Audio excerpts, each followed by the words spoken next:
philosophers once said, "You have power over your mind, not outside events. Realize this, and you will find strength." That's not just a quote. That's a weapon, a mindset, a way to live in chaos and remain unshaken. Stoicism doesn't make life easy. It makes you unstoppable. In this video, we're diving deep into 8 brutal Stoic laws that will force you to level up, mentally, emotionally, and spiritually. Not inspirational fluff. Real talk, real change. Each of these laws is drawn from raw Stoic truth, battle-tested in ancient Rome, and still painfully relevant today. Before we begin, I need you to do one thing. If you're serious about growth, don't just sit back and watch this like another motivational clip. This isn't background noise. This is your wake-up call. Like this video right now. Drop a comment as we go through, especially when a point hits hard. Share it with someone who needs this. And most importantly, don't skip any part, because even one missed law could cost you clarity or courage in a moment that matters most. Let's begin. Number 1. Embrace discomfort like a friend. We've been taught to run from pain, but the Stoics taught the opposite. Run toward it, eyes open. Think about your greatest growth moment. Did it happen when you were comfortable, relaxed, and everything was easy? Or did it happen when life punched you in the face and you had to choose, rise or stay broken? Marcus Aurelius faced wars, betrayal, illness, and still led with calm. He didn't avoid discomfort. He invited it to shape him. The impediment to action advances action. What stands in the way becomes the way. Marcus Aurelius. That's not poetic fluff. That's law. Every obstacle, a chance to sharpen your will. Every delay, a test of patience. Every rejection, a teacher of resilience. Modern life tells us, avoid pain. Stoicism whispers back, train for it. That cold shower, a test. That hard conversation, a path. That gym session when you're exhausted, that's where your character is being carved. The Stoics believed that by choosing controlled discomfort, you prepare for the chaos of life. So, when the storm hits, you're already built for it. Seneca, another Stoic, practiced sleeping on the floor, eating plain food, wearing old clothes, not out of self-hate, but self-training. Why? Because then, when life strips away your comfort, you're not shocked. You're ready. And here's the truth. Discomfort is not your enemy. It's your mirror. It shows you who you really are, and more importantly, who you're becoming. We avoid small pain today, only to suffer bigger pain tomorrow. But if you lean in, walk through that fire with awareness, something wild happens. You stop fearing the pain, and that's the beginning of freedom. From now on, see discomfort like a sparring partner. It might bruise you, but it's building you. Choose one small discomfort today and do it. No debate, cold shower, deep talk, sit with boredom. Remind yourself, this is how warriors are forged, because the only way to become unstoppable is to stop running. I want you to drop this affirmation in the comments. Discomfort is my training ground. Number 2, stop being owned by your emotions. How often do your emotions control your day? Someone says something rude, and you snap. Plans change, and your whole mood shifts. You feel lazy, so you skip the gym, the work, the discipline. It's not just you, it's all of us. But the brutal truth, if you are ruled by your emotions, you are a slave to them. And the Stoics believed that slavery to emotion is worse than chains on your wrists. Epictetus, a former slave turned Stoic teacher, said, "Any person capable of angering you becomes your master. They can anger you only when you permit yourself to be disturbed by them." Let that sink in. That person who cut you off in traffic, you just handed them your peace. That breakup, you handed it your identity. That one rude comment online, you gave it your joy. You see, Stoicism doesn't ask you to ignore emotions. It teaches you to observe them, understand them, and respond instead of react. The difference between a child and a Stoic: the child throws a tantrum. The Stoic sits in the storm and thinks. Marcus Aurelius, the most powerful man of his time, wrote in his private journal, which became Meditations. If you are distressed by anything external, the pain is not due to the thing itself, but to your estimate of it, and this you have the power to revoke at any moment.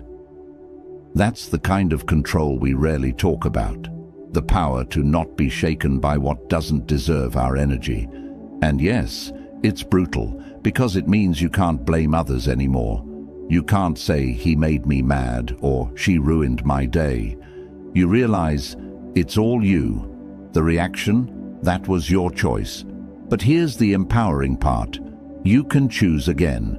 You don't have to be a slave to your feelings. You can feel anger without acting in anger.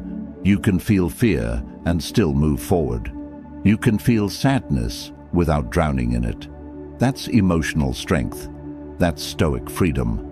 Try this next time you feel triggered. Pause, don't act. Breathe.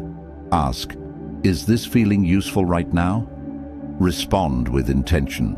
This isn't being robotic, it's being in control. When you stop being owned by your emotions, you become clear, calm, powerful. You show up steady, and people notice. You don't get pushed around by every little thing anymore. You're grounded. And in today's emotionally chaotic world, that kind of stability, it's rare, it's magnetic, it's unstoppable. Real growth begins when you stop being a puppet and start being the master. Number 3, stop expecting fairness. Life owes you nothing. One of the fastest ways to suffer is to expect life to be fair. Let that settle for a second. You work hard, and someone lazier gets the promotion. You love deeply, and they walk away. You do the right thing, and still get punished. And then the anger comes. This isn't fair. But here's the Stoic truth. Fairness is a myth we create, not a rule of the universe. Marcus Aurelius wrote, "You can commit injustice by doing nothing."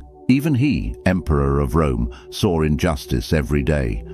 But instead of whining, blaming, or spiraling into despair, he grounded himself in one unshakable idea. Life is not about fairness. Life is about strength. The Stoics never expected life to treat them kindly. They expected pain, loss, betrayal, change. And because they expected it, they were ready for it. Let's get brutally honest. Fairness is a beautiful idea, but it can also make you weak if you cling to it too tightly. When we say, "This isn't fair," what we're often saying is, "I don't like how this feels, and I don't want to deal with it." But here's the law. You don't grow by expecting fairness. You grow by facing reality and moving forward anyway. Look around. Bad things happen to good people. Evil people sometimes win. Effort doesn't always equal reward. That's not negativity, that's life. Now here's what separates the average from the unstoppable. The average person waits for fairness. The Stoic, they build power within so strong that nothing external can break them. This doesn't mean you become cold or heartless. It means you stop waiting for the world to treat you right and start treating yourself right, regardless of how the world behaves. Seneca once said, "Sometimes even to live is an act of courage, especially when life seems unfair." Here's what you do instead of complaining. You use the pain as fuel. You build skills so strong they can't be ignored. You love deeply without expectation. You face betrayal and walk forward with dignity. The Stoic approach is radical responsibility. Not because it's always your fault, but because it's always your move. You don't get to control how life hits, but you always get to control how you respond. And that response, that grounded, calm, warrior-like response, that's what makes you unstoppable. Fairness is not promised, but freedom is earned, one powerful choice at a time. Number 4, focus on what you can control. Let go of the rest. The Stoics believed that your power lies in a very small, specific place, inside your control. Everything outside of that, let it go. Epictetus said it simply, make the best use of what is in your power and take the rest as it happens. Here's the trap most people fall into. They try to control other people. They try to predict the future. They obsess over outcomes, and then they wonder why they feel anxious, powerless, angry. But let's break it down. What is truly under your control? Your thoughts, your choices, your actions, your response. Everything else? Opinion, chance, uncertainty. You can't control the weather, but you can control how you dress. You can't control whether people like you, but you can control how you treat them. You can't control the economy, but you can control how much you learn, how you spend, how you prepare. That shift in focus is massive. It gives you back your power. Instead of being pulled in 100 directions by things you can't affect, you stand strong, centered in your own actions. Imagine you're in a storm at sea. The Stoic doesn't scream at the wind. He grabs the wheel and navigates the ship. That's what makes you calm when others panic, focused when others complain, disciplined when others drift. It's not about pretending the outside world doesn't matter. It's about deciding what gets your attention. And 90% of what people worry about, completely outside their control. Here's a simple practice. Every time you feel stressed, ask yourself, is this within my control? If yes, act. If no, let go. Simple, yes. Easy, nah. Powerful, absolutely. Marcus Aurelius reminds us, you have power over your mind, not outside events. Realize this, and you will find strength. And when you live this, people notice. You become unshakable, not because you control everything, but because you control yourself, no matter what happens. Number 5. Practice voluntary hardship to build unbreakable will. In a world addicted to comfort, discipline becomes a superpower. The Stoics didn't wait for life to challenge them. They challenged themselves first. Not to suffer, but to strengthen. Not to punish, but to prepare.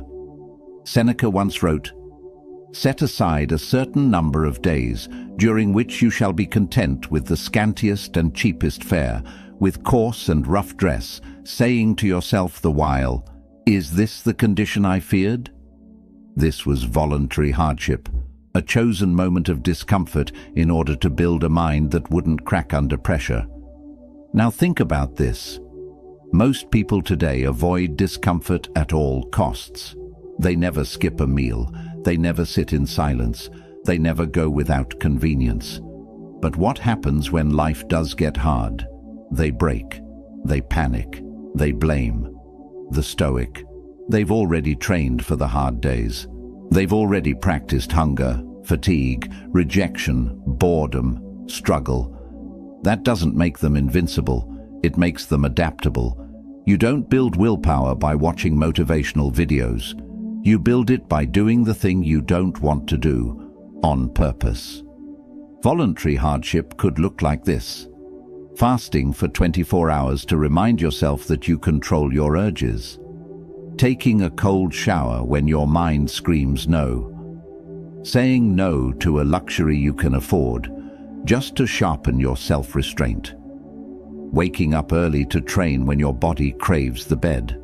These small choices, they stack, and over time you become dangerous, not because you're cruel to yourself, but because you realize the truth. Comfort doesn't make you stronger, challenge does, and when hardship comes, as it always does, you don't run, you smile, because you've already walked the fire by choice.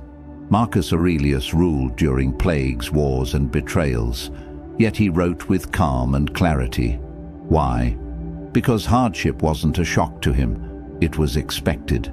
And when hardship is expected, it loses its power to paralyze you. So instead of asking, "How can I make life easier?" ask, "How can I become stronger?" Practice being hungry, practice being alone, practice being cold, tired, rejected, bored, and remaining focused through all of it. Because one day, life will throw more at you than you think you can handle, and when it does, you'll rise. Number 6, detach from outcomes. Fall in love with the process. We've been taught to obsess over results. Get the job, win the deal, hit the goal, earn the money, be admired. But Stoicism flips the script. Detach from the outcome and master your process. Why? Because the result is never guaranteed, but your effort is always within your control.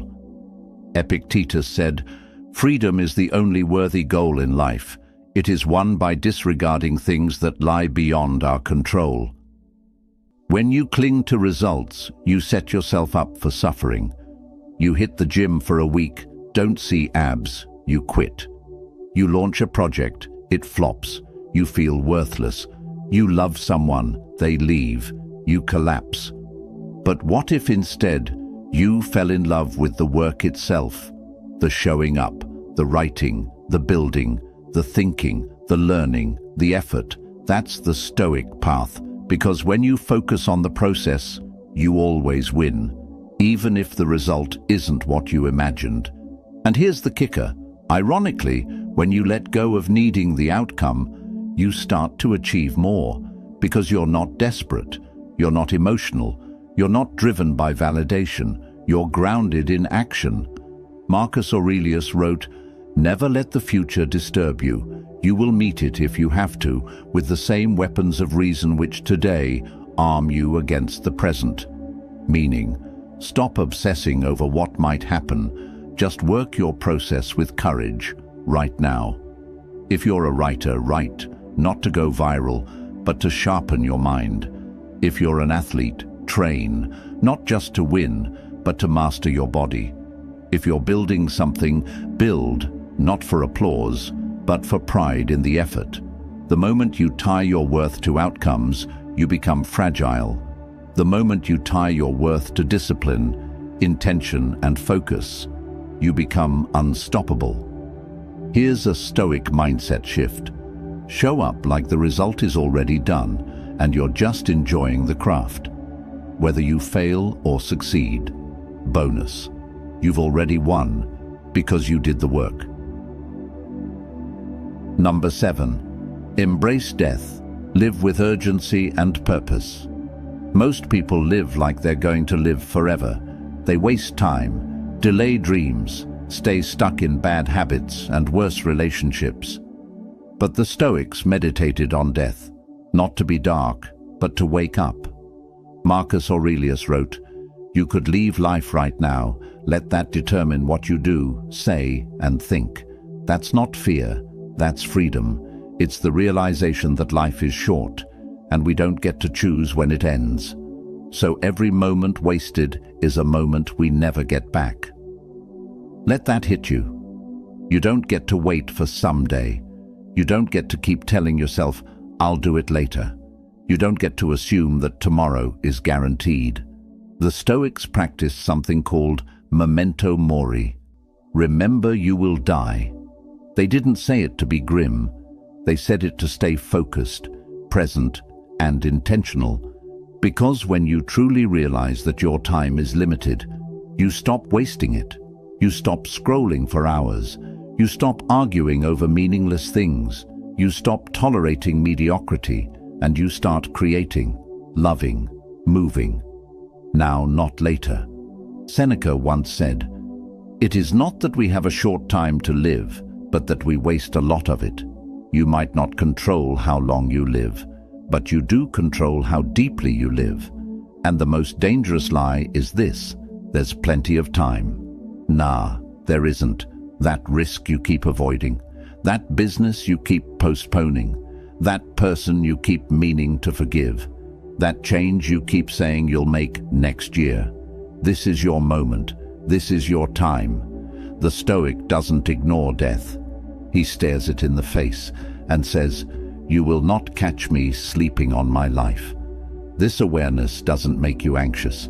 It makes you alive, because the person who truly remembers death speaks truthfully, loves openly, works with urgency, lets go of ego, stops fearing failure, because the ultimate failure is a wasted life. Live like you're on borrowed time, because you are. And when you do, you become magnetic, focused, powerful. You don't chase cheap validation. You move with purpose. People feel it. You feel it. Number 8. Be a warrior for virtue, not approval. Let's be honest, most people live for likes, praise, attention, applause. But the Stoic doesn't move for the crowd. The Stoic moves for virtue. Marcus Aurelius said, "Just that you do the right thing, the rest doesn't matter." In other words, live with honor, even if no one sees it. Speak the truth, even if no one claps. Keep your word, even if it costs you. Train hard, even when nobody's watching. That's virtue. That's what builds a soul that can't be bought. And it's not about being perfect, it's about being principled. Now, here's the hard part. Doing the right thing is often the hard thing. It's easier to lie. It's easier to impress than to be authentic. It's easier to chase approval than to stand alone.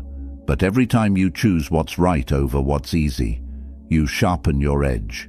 You become someone your future self can admire. You build an identity that no one can take from you.